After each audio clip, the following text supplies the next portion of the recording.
Assalamualaikum warahmatullahi wabarakatuh. Bagaimana kabarnya hari ini anak-anakku? Semoga kalian selalu dalam lindungan Allah Subhanahu wa taala. Di sini Ibu akan menjelaskan tentang sholat sunnah. Sholat sunnah itu apa?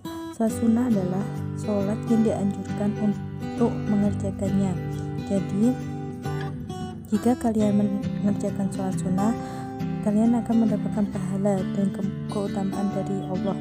Namun jika seseorang tidak melaksanakannya, sholat sunnah, dia tidak berdosa. Sholat sunnah itu dibagi menjadi ada beberapa macam. Kali ini Ibu akan menjelaskan sholat sunnah yang berjamaah dulu. Di sini ada sholat Idul Fitri, sholat Idul Adha, dan sholat kusuf atau gerhana matahari, sholat kusuf atau gerhana bulan, terus sholat istisqa, sholat meminta hujan. Pertama, Ibu akan menjelaskan terlebih dahulu sholat Idul Fitri. Pasti kalian sudah pernah melaksanakan sholat Idul Fitri. Sholat Idul Fitri itu apa sih? Sholat Idul Fitri itu sholat, atau biasanya kita menyebutnya sholat Id. Id itu artinya kembali, yaitu dengan hari raya Idul Fitri kita kembali dihalalkan berbuka seperti makanan dan minuman di siang hari yang sebelumnya selama bulan Ramadan hal itu dilarang. Jadi kan sebelumnya kan kalian berpuasa pada bulan Ramadan kan kalian nggak makan, nggak minum. Jadi setelah kamu selesai sholat Id, kamu boleh melakukan makan minum di siang hari. Terus sholat Id itu dilaksanakan setiap tanggal 1 Syawal setelah melaksanakan puasa Ramadan 1 bulan lamanya. Terus hukumnya gimana sih saat melakukan sholat itu? Hukumnya yaitu sunnah muakkad, sunnah yang sangat dianjurkan. Jadi Allah sangat menganjurkan kaumnya untuk melaksanakan sholat Idul Fitri. Terus bagaimana caranya, tata cara sholat Idul Fitri? Yang pertama yaitu imam memimpin melaksanakan sholat Idul Fitri diawali dengan niat yang ikhlas di dalam hati. Niatnya itu seperti ini: usolli sunatan li Idul Fitri rakaataini lillahi ta'ala, Allahu Akbar. Pada rakaat pertama itu, sesudah membaca doa iftitah, bertakbir sambil mengangkat tangan sebanyak 7 kali. Jadi setelah membaca doa iftitah, terus mengangkat tangan dan mengucapkan Allahu Akbar itu sebanyak 7 kali. Dan di sela-sela takbir itu kalian disunahkan membaca subhanallah, alhamdulillah, wala ilaha illallah, wallahu akbar. Terus selanjutnya membaca Al-Fatihah, selanjutnya membaca surah pendek.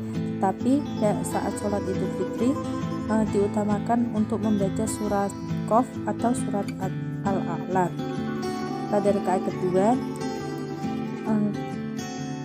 kalian membaca takbir hanya sebanyak 5 kali, dan di sela-sela takbir itu kalian disunahkan membaca tasbih.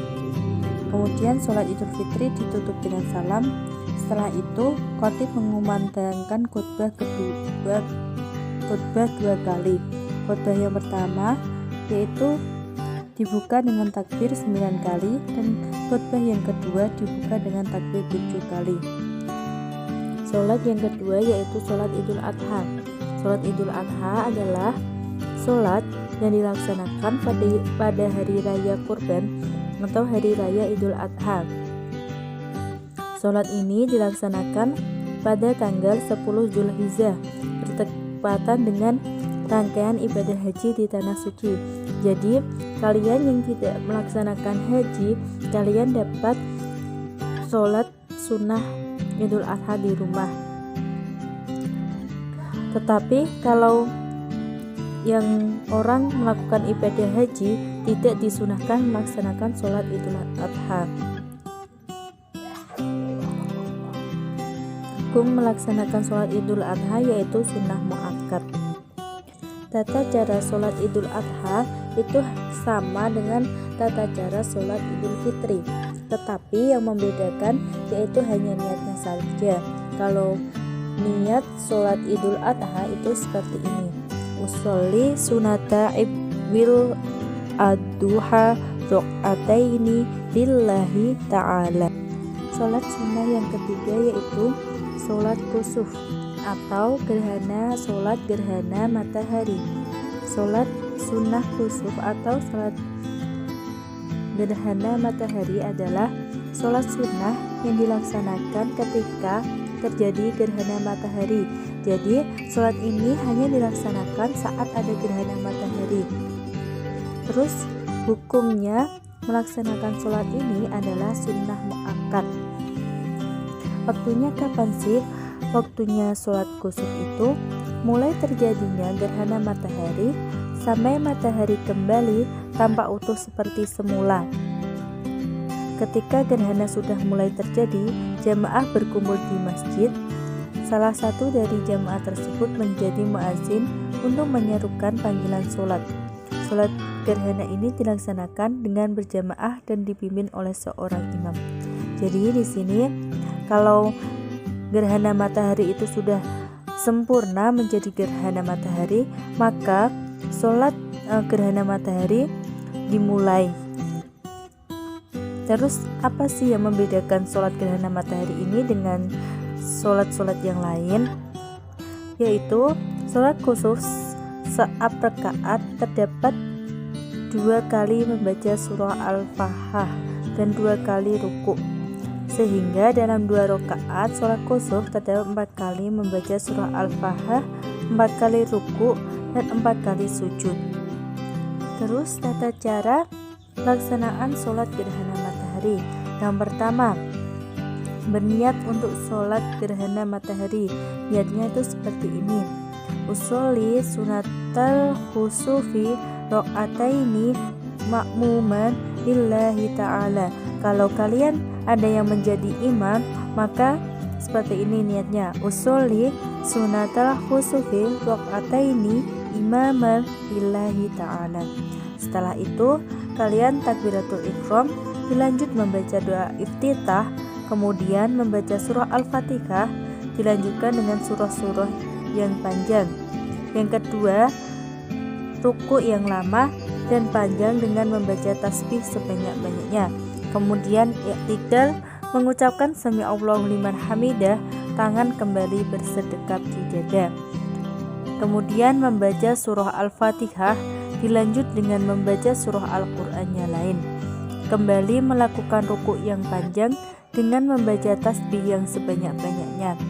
Kemudian i'tidal dengan mengucapkan sami Allahu liman hamidah.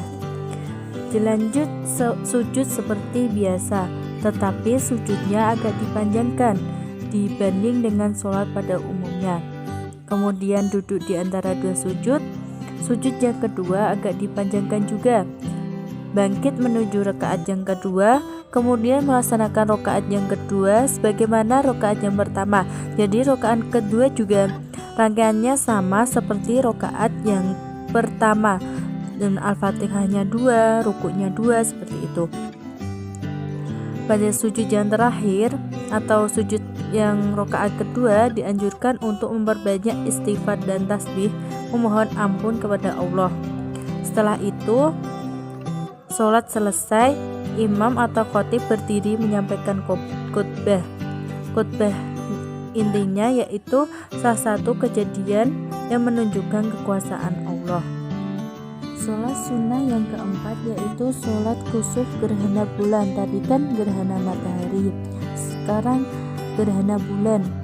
Sholat ini juga dilaksanakan kalau terjadi peristiwa gerhana bulan. Sholat ini hukumnya juga sunnah muakkad. Tata caranya hampir sama dengan pelaksanaan sholat gerhana matahari, yang membedakan hanya niatnya saja. Kalau sholat gerhana bulan niatnya seperti ini.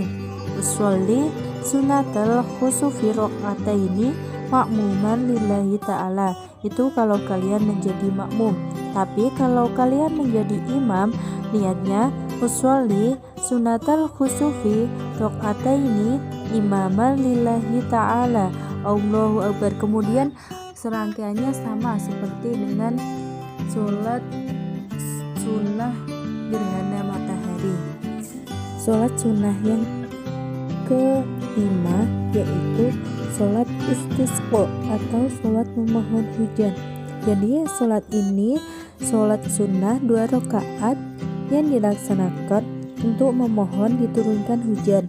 Kan biasanya terjadi kemarau berkepanjangan. Jadi kan pasti kalian membutuhkan air, maka kita dapat mendekatkan diri kepada Allah dengan sholat untuk meminta hujan, biar Allah menurunkan hujan.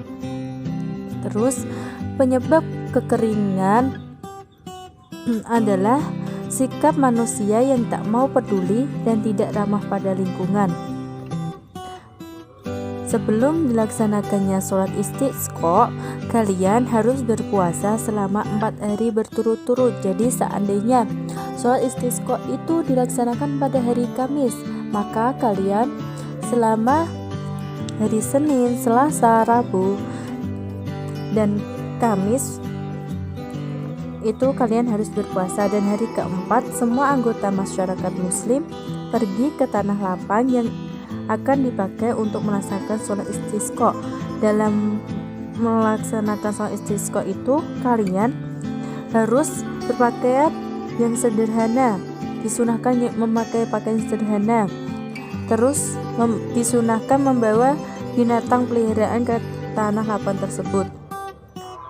Di sepanjang jalan, masyarakat dianjurkan untuk banyak membaca istighfar.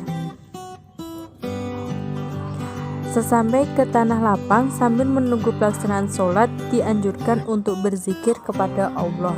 Tata cara sholat istisqa yaitu sebagai berikut.